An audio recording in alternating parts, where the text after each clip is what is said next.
hazing, drinking games, and intense physical training. That's what documents reveal happened in the Alpha Tau Omega fraternity at UT and why the university suspended that program. 10 News reporter Vinay Simlot took a closer look at the investigation and police records. UT's notice of allegations says pledges had to drink to the point of intoxication. They had alcohol poured on them and glass bottles thrown at them. That document says they had to play drinking games, one of them called Edward 40 Hands, a game where people have 40-ounce beers taped to their hands. We called the house dad to respond to these allegations. He didn't answer. Aside from drinking, the investigation details activities designed to reinforce a hierarchy of members over new members.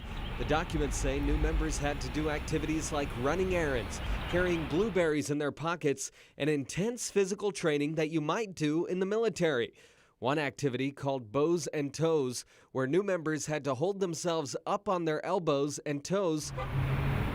One time, documents say members sprayed new members with fire extinguishers if they did that activity incorrectly. The extinguishers set off a fire alarm inside the house. UT's investigation says members lied to the police about why the extinguishers went off. In all, the fire alarm went off in almost half of the calls for service to the University of Tennessee Police Department over the past 5 years. As they got more calls, UTPD made more checks on the house. We wanted to ask UT more about how they keep track of what goes on inside these houses that records show are owned by the university. They didn't make anyone available for an interview.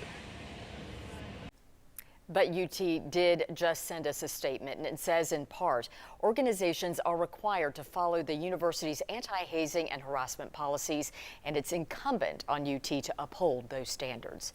The university says it did work with the national fraternities to shut down ATO at UT. They are suspended until 2026.